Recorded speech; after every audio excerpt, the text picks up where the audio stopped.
Le 25 avril 2024, les Portugais fêtent les 50 ans de la révolution des œillets, le putsch militaire qui a rétabli la démocratie.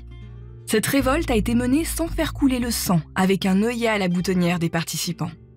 Elle mettait fin à l'Estado Novo, l'État nouveau, un demi-siècle de salazarisme, un régime autoritaire et nationaliste inclassable tant il est singulier, ni vraiment fasciste, ni vraiment totalitaire. Ce régime original repose tout entier sur les épaules d'Antonio de Oliveira Salazar, un professeur d'économie surdoué venu du petit peuple, un travailleur acharné qui a dédié sa vie à la nation portugaise en échange de sa soumission. Salazar laisse un héritage contrasté. Il est encore aujourd'hui le personnage historique le plus aimé et le plus détesté du Portugal. C'est l'étrange dictature imaginée par un universitaire que je vais vous raconter dans un récit en 2 parties. Salazar, la dictature portugaise des professeurs, épisode 1, Monsieur le Docteur.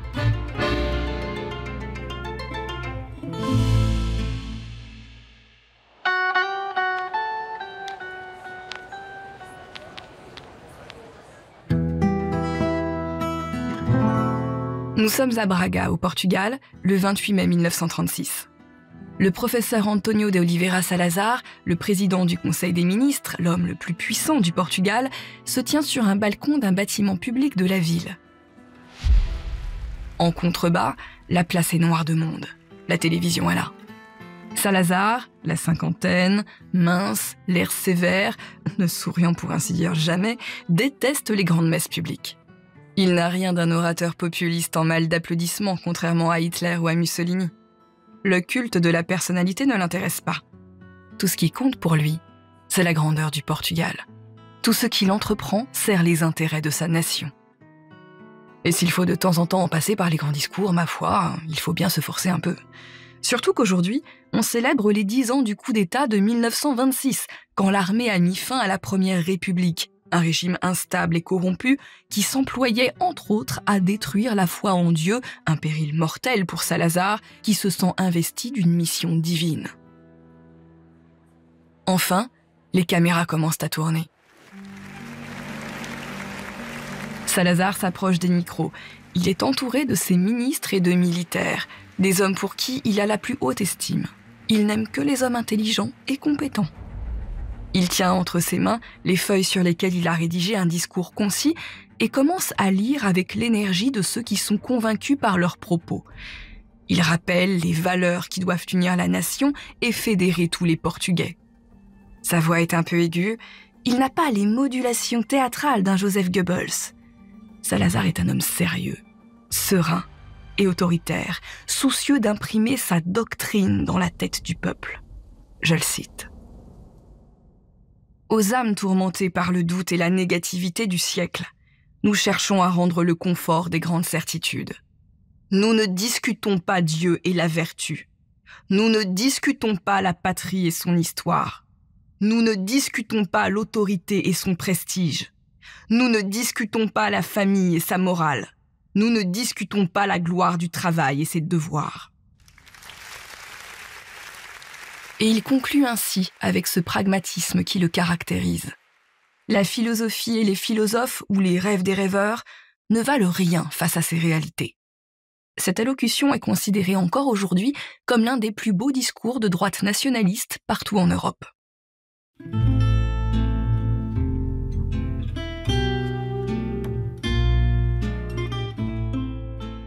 Antonio de Oliveira Salazar est né en 1889 dans une modeste maison de Vimiero, un petit village du centre du Portugal. Le mode de vie des paysans ressemble alors à celui des Français du XVIIIe siècle. La majeure partie de la population est illettrée. Le Portugal n'a pas fait sa révolution industrielle. Ce tout petit pays coincé à l'extrême occident de l'Europe, cerné par l'Espagne, a été l'un des premiers à se constituer en nation au XIIIe siècle après avoir achevé précocement sa reconquête contre les Arabes. Sa position géographique le pousse à se tourner vers l'océan.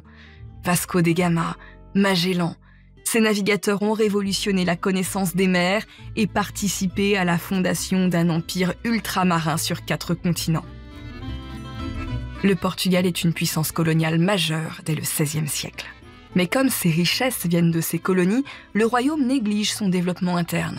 L'indépendance du Brésil en 1822 est une catastrophe économique que les nouvelles colonies africaines en Angola et au Mozambique ne compensent pas.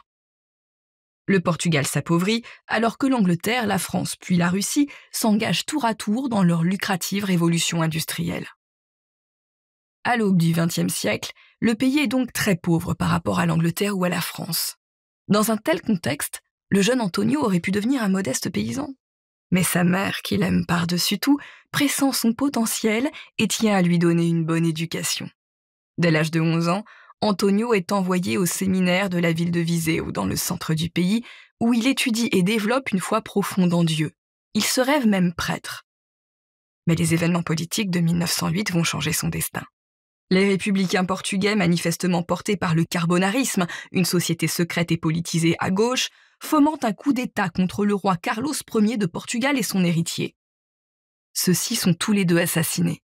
Le fils cadet du roi monte sur le trône, mais Manuel II, qui a 19 ans, comme Salazar, n'a pas les moyens de faire face à la colère qui gronde dans son pays. Une révolution en 1910 l'oblige à s'exiler. La Première République, instable et brouillonne, arrive au pouvoir. Les manifestations populaires incessantes empêchent la continuité de l'action politique du gouvernement, dont le bouc émissaire est le clergé. Des prêtres sont persécutés. Le jeune Salazar ne cautionne pas cette violence et les attaques répétées contre l'Église. Il publie ses premiers articles dans la presse pour la défendre, alors qu'il commence des études de droit et d'économie à la prestigieuse université de Coimbra, qui forme l'élite du pays. Pendant ces années de formation, il acquiert la certitude que les valeurs cardinales des Portugais doivent être Dieu, la patrie et la famille. Il soutient sa thèse de doctorat d'économie politique et financière en 1918. Salazar est désormais un érudit et un travailleur infatigable, soucieux de l'avenir de son pays au bord de la guerre civile. Alors qu'il commence une carrière de professeur à l'université, Salazar continue à écrire dans la presse pour défendre ses idées politiques et économiques. Ce n'est pas le pouvoir qui l'intéresse, mais le rétablissement de la grandeur du Portugal, de son âge d'or, tel qu'il l'imagine entre le XIIIe et le XVIe siècle.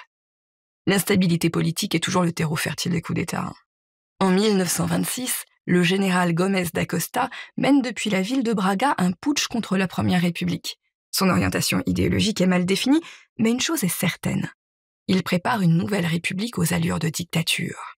Toutes les institutions démocratiques sont dissoutes. Le nouveau gouvernement militaire tient à nommer 3 hommes issus de la société civile pour leur connaissance en économie car il est urgent d'améliorer les finances désastreuses du pays. Salazar fait partie des élus. Après 5 jours au gouvernement, il fait part de son diagnostic. On ne peut pas assainir la situation économique du pays tant que les problèmes politiques ne sont pas réglés et ça, ce n'est pas de son ressort. Alors il rentre à Coimbra. Mais Salazar garde désormais un œil sur les affaires politiques et se rend souvent à Lisbonne pour participer à des commissions. Il est même élu député du Centre catholique portugais, mais ne tient pas plus d'une journée dans l'hémicycle. C'est à cette époque que le professeur se met à détester le parlementarisme. Selon lui, les grands débats de la chambre législative où chacun vocifère sont stériles et nuisent à la nation. Pour lui, les partis politiques ne devraient pas exister. À force d'être courtisé par le gouvernement, Salazar accepte le poste de ministre de l'économie en 1928, mais il y met des conditions. C'est lui qui délimite le champ d'action des autres ministères. Toutes les décisions des autres ministères qui engagent des dépenses publiques devront être validées par lui. En tant que ministre des Finances, il pourra mettre son veto sur toutes les décisions prises par les autres ministères. Et enfin, c'est lui qui supervise tous les autres ministères pour harmoniser les politiques budgétaires. À 39 ans, Salazar, ministre de l'économie, s'impose en réalité comme chef absolu du Portugal par le prisme de la finance, comme le père de famille supervise son foyer. Encore une fois, ce n'est pas le pouvoir qu'il stimule, mais l'envie de se mettre au service de son pays et de rationaliser son fonctionnement. Il pense sincèrement qu'il est le seul à pouvoir le faire et même qu'il réalise le projet de Dieu pour sa nation. Salazar s'impose en dictateur intellectuel et s'entoure de ministres qui ne sont pas toujours en accord avec lui, mais qui sont compétents et acceptent surtout sa politique générale. En 1932, le super ministre devient le président du Conseil des ministres, ce qui semble plus logique car il était déjà de facto le chef du gouvernement. Il élabore alors une nouvelle constitution qui fixe le cap du renouveau politique de la nation portugaise. La constitution de cette deuxième république, l'Estado Novo, l'État nouveau, est approuvée l'année suivante, en 1933, lors d'un vote du peuple. À cette occasion, les femmes portugaises votent pour la première fois, mais il ne s'agit que d'un droit ponctuel. La validation de la constitution de l'Estado Novo démontre à Salazar qu'il a le soutien de l'armée, de la majorité du peuple et de l'Église. Il est le nouveau héros du Portugal, un héros sérieux qui ne sourit jamais.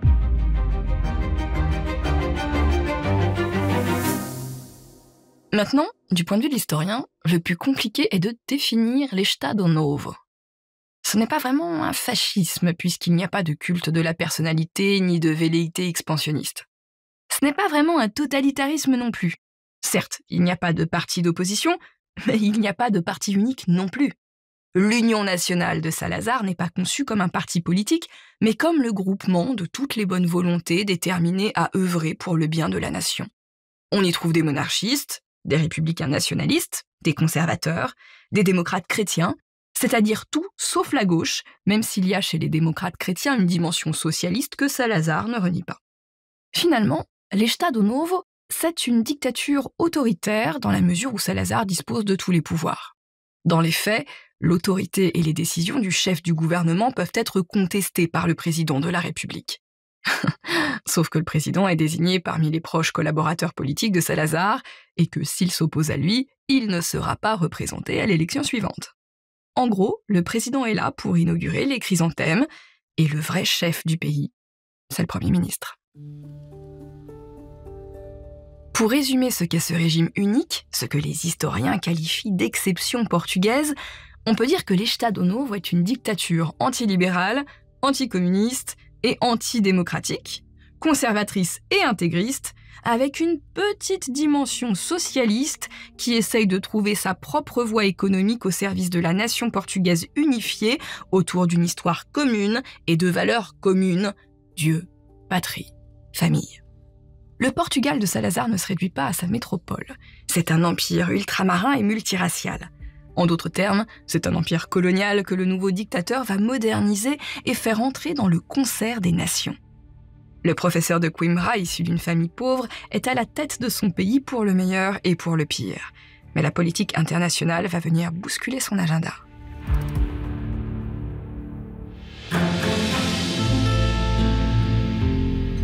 Alors que la Seconde Guerre mondiale se prépare, Salazar doit déterminer la place du Portugal dans le conflit. Hitler ou Churchill? Lequel des deux le dictateur va-t-il choisir? La suite dans le prochain épisode. À très vite.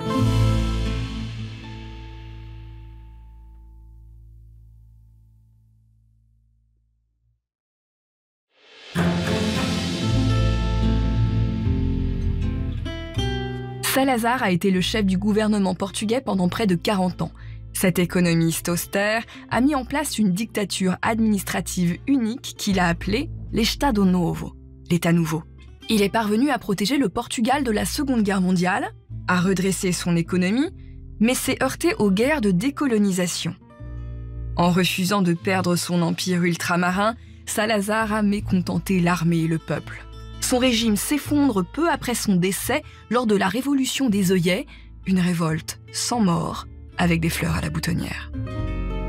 Salazar, la dictature portugaise des professeurs, épisode 2. L'Estado Novo.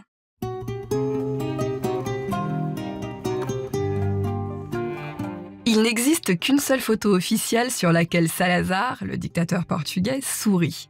Elle a été prise à la fenêtre de son ministère en 1932, alors que le professeur de Coimbra est en train de fonder l'Estado Novo. Il faut que je vous lise le titre sur la page de une du journal qu'il a publié. Une photo historique, le premier sourire de Oliveira Salazar. Le dictateur des finances portugaises remercie les manifestations populaires depuis la fenêtre de son bureau. Le dictateur, dans son complet 3 pièces bien coupées, appuyé sur la rambarde de son balcon, regarde l'objectif. Le photographe se tient sur le balcon d'à côté. En contrebas, on voit une place à demi pleine de monde. Le quadragénaire austère fait plutôt un demi-sourire. Son regard reste inquiet. Il ressemble un peu à un épervier, toujours sur le qui-vive. Le message de cette photo de propagande est clair. Salazar fonde l'Estado Novo avec la bénédiction du peuple, des élites conservatrices, des militaires et de l'Église, en d'autres termes, de presque tout le pays. Mais tout reste à faire. Pour qu'il puisse mener à bien sa politique, Salazar doit museler les oppositions. Je vous ai déjà raconté dans le premier épisode qu'il n'y avait plus de partis politiques. La presse est sous le contrôle d'une censure que le NSDAP, le parti nazi en Allemagne qui arrive au pouvoir à la même époque, juge subtile. Pour Salazar, les journalistes et les militants peuvent exprimer tous leurs désaccords tant qu'ils ne mettent pas en danger les valeurs portugaises et le fonctionnement de l'État. Pour faire simple, ce sont les points de vue ultralibéraux, trop socialistes, trop démocratiques et communistes qui sont visés par la censure. Le peuple aussi est surveillé par une police politique dès 1933. La PVD, la police de vigilance et de défense de l'État, qui prendra le nom de PIDE en 1945, a pour mission d'expulser les opposants au régime et d'appliquer la censure.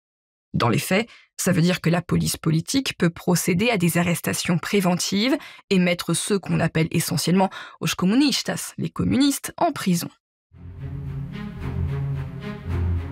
Entre 1933 et 1945, la police emprisonne et condamne, via le tribunal spécial de Lisbonne, 13 806 personnes. Il n'y a généralement pas de condamnation à mort.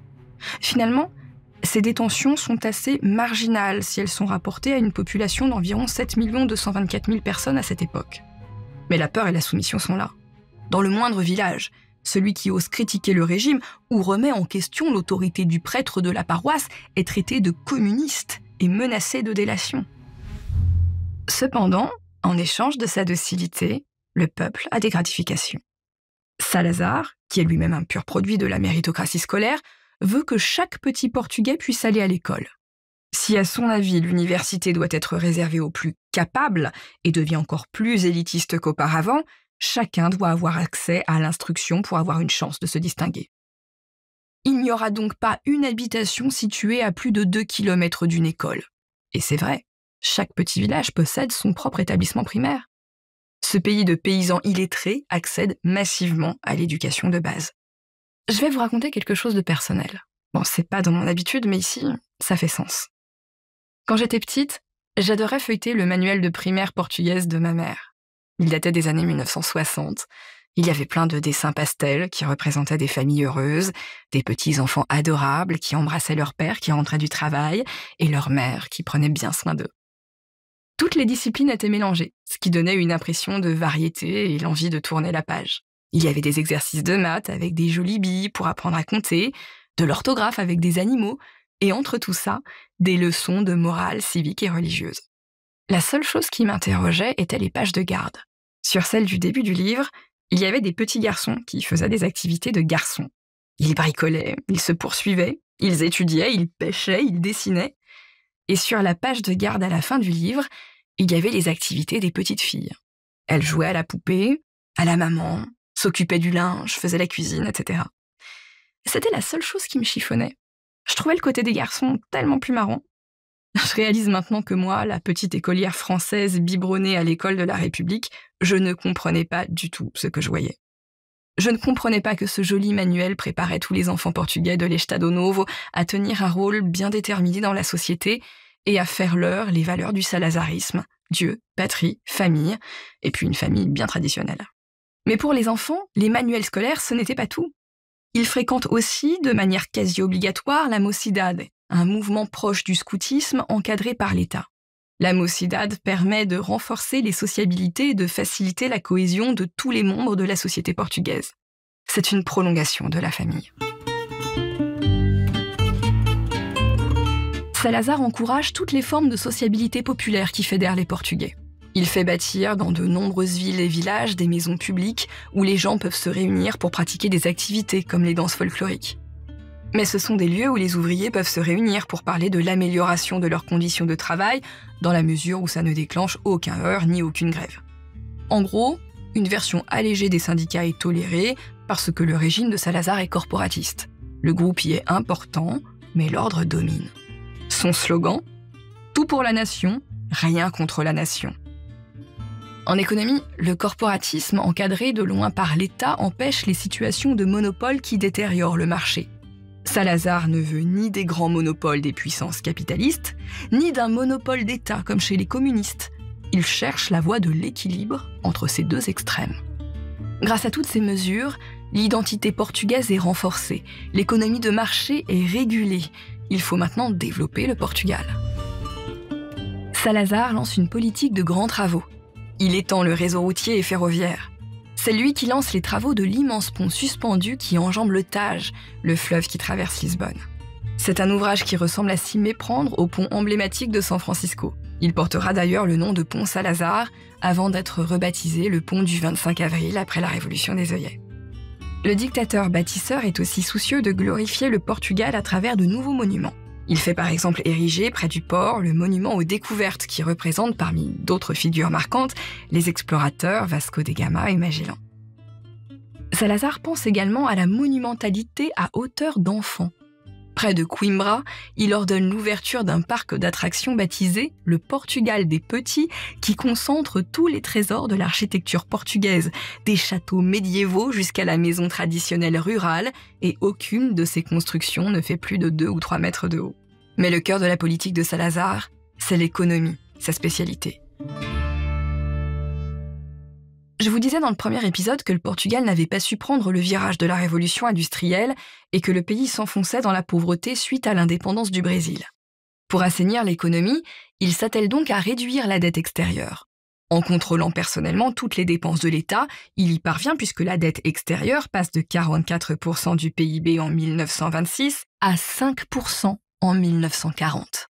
L'escudo, la monnaie portugaise, devient une monnaie forte aux cours stables. Ça permet d'attirer des capitaux étrangers et des investisseurs pour développer des usines. Ceux qui, a posteriori, critiquent le bilan économique de Salazar, surtout parmi les politiques de gauche, font preuve de mauvaise foi. Le Portugal du professeur de Coimbra n'est certes pas riche, mais il sort d'un mode de vie médiéval. Mais la vision politique réaliste et concrète de Salazar va se heurter au récif de l'histoire. La Seconde Guerre mondiale menace l'équilibre européen. Le dictateur garde en tête sa doctrine comme un cap pour diriger le pays. Dieu, patrie, famille, tout pour la nation, rien contre la nation. Le dictateur garde en tête sa doctrine comme cap pour diriger son pays. Dieu, patrie, famille, tout pour la nation, rien contre la nation. En suivant sa doctrine à la lettre, le professeur refuse d'engager son pays dans la guerre. Le Portugal restera neutre et mieux. Il s'entendra avec tout le monde parce que c'est dans son intérêt. Voilà pourquoi le Portugal exporte des denrées alimentaires pendant toute la guerre vers l'Allemagne, mais permet aussi à l'Angleterre d'utiliser ses installations portuaires aux Açores dans l'Atlantique. Il n'y a ici aucune duplicité, aucune sympathie, ni pour les nazis, ni pour les libéraux. Et je me permets d'insister là-dessus, tant c'est cohérent dans la pensée de Salazar. La seule chose qui compte, c'est sa nation.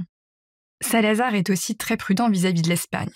Dès le début de la guerre civile en 1936, il a soutenu Franco, non par amitié fasciste, mais parce que les républicains communistes risquaient de relancer l'idée de l'Union ibérique, c'est-à-dire la fusion entre le Portugal et l'Espagne, un projet qui aurait été néfaste au plus petit des deux pays.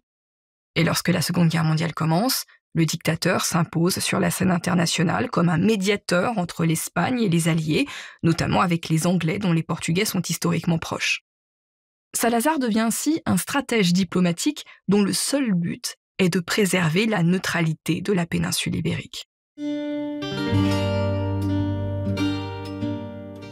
La position du Portugal à l'extrême occident de l'Europe en fait un point de passage obligé pour fuir le vieux continent vers l'Amérique. Lisbonne devient l'une des plaques tournantes de la résistance et de l'espionnage. Même Jean Moulin et Saint-Exupéry y transitent. Mais pour arriver jusqu'à Lisbonne, il faut un visa accordé par les autorités portugaises. N'oublions jamais la personnalité de Salazar. C'est un intellectuel froid, un légaliste.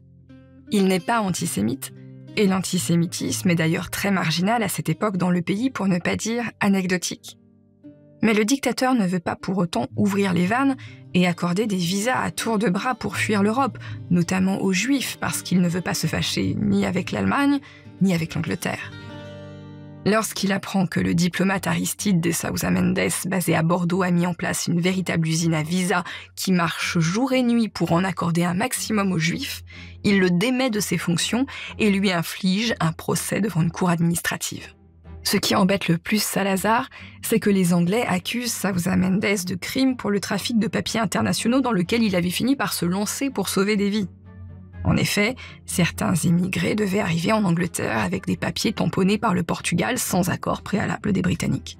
Sur l'intervention discrète du dictateur, le diplomate s'en tire avec la sanction la plus légère, mais sa carrière est brisée car il ne doit pas devenir un exemple d'insubordination. Il sera néanmoins récompensé plus tard par le titre de Juste parmi les nations et entrera au Panthéon portugais en 2021. À l'issue de la Seconde Guerre mondiale, le Portugal ressemble à un Éden préservé de la guerre. Sans être puissant, il compte sur la scène internationale puisqu'il rejoint l'OTAN dès sa création en 1949. Le dictateur poursuit ses grands projets politiques, mais un nouveau remous de l'histoire va bousculer ses plans. Le monde d'après n'est pas le même. Les empires coloniaux vacillent, les peuples veulent leur indépendance et sont prêts à faire la guerre contre les colons. Mais les maigres richesses du Portugal reposent sur son empire colonial transformé en province portugaise ultramarine, et il est hors de question de les perdre. Salazar, pourtant si réaliste et pragmatique, pour une fois, ne comprend pas ce qui se joue. Il refuse de perdre les Indes portugaises, alors même que l'Angleterre accorde son indépendance à la majorité du pays. Ce bras de fer se solde par des conflits armés du côté de Goa qui ne deviendra un État indien qu'en 1987. Mais ce n'est pas en Inde que les conflits sont les plus sanglants. C'est en Afrique, en Guinée-Bissau, en Angola et au Mozambique. Salazar ne lâche rien, mais dans les années 1960-1970, les Portugais ne supportent plus d'aller verser leur sang en Afrique. Lorsque Salazar fait un AVC en 1968, à l'âge de 79 ans, il n'a toujours pas réglé la crise coloniale. Incapable de poursuivre sa tâche, il est aussitôt remplacé dans ses fonctions de président du Conseil des ministres par un de ses proches, Marcelo Caetano. Il meurt en 1970, en laissant l'Estado Novo à une sorte d'héritier, lui aussi professeur d'université. Caetano poursuit la politique salazariste. Mais attention, ce mot, ce sont nous, les historiens, qui l'utilisons a posteriori. Personne ne parle de salazarisme au temps de la dictature, car un tel terme renverrait à une forme de culte de la personne, ce que Salazar avait toujours refusé. Mais l'Estado Novo reposait tout entier sur Salazar, dont le plus grand échec est de ne pas avoir renouvelé les élites politiques du pays. Fatigué des guerres coloniales, c'est l'armée qui pilote le coup d'État du 25 avril 1974. Il y a une grande confusion. Mais je crois quand même que le mouvement des forces armées a l'air de contrôler la situation. Comment réagit la population? Je crois qu'assez bien. C'est-à-dire, surtout, il y a une place très centrale à Lisbonne qui a été prise, et quand les soldats ont laissé la population entrer dans cette place, tout le monde a chanté l'hymne national, et il y a une espèce de camaradage entre les soldats et le peuple. Dans la capitale, on voit des chars, des hommes en armes et des taches rouges sur les chemises des manifestants. Mais ce n'est pas du sang. Ce sont seulement des œillets à leur boutonnière. Le sang n'a pas coulé. C'est une révolte tranquille. L'armée organise ensuite le retour d'une véritable démocratie et fonde la Troisième République. C'était tout à l'heure au stade de Lisbonne, dans la périphérie de la capitale, près de l'aérodrome. Les meetings des partisans de Salazar ou de Caetano se tenaient là. Aujourd'hui, à la tribune, ils ont été remplacés par le leader socialiste Soares et le secrétaire général du Parti communiste portugais, Salvador Cunhal. Depuis la révolution des œillets, l'héritage de Salazar est très contrasté au Portugal. Sa politique économique et sa politique extérieure ont été bonnes. Il a remis le Portugal sur la voie de sa grandeur passée, mais pour cela, il a fait usage de la police politique, de la censure, et il a réduit les libertés individuelles. C'est pour toutes ces raisons que le dictateur portugais est encore, pour une partie de sa nation, le plus grand homme du XXe siècle. Et au contraire, pour les Portugais de gauche, il est un monstre et un oppresseur. Au terme de ce récit, je dois avoir l'honnêteté de reconnaître que la vérité est entre les deux et qu'un dictateur aussi nuancé que lui est troublant à étudier. La plaque qui a été posée à l'entrée de la maison dans laquelle il est né résume assez bien ce personnage autoritaire, intelligent et d'une probité au-dessus de tout soupçon. Je vous la lis. Ici naquit le 28 avril 1889 le docteur Olivera Salazar, un homme qui a gouverné et n'a jamais rien volé.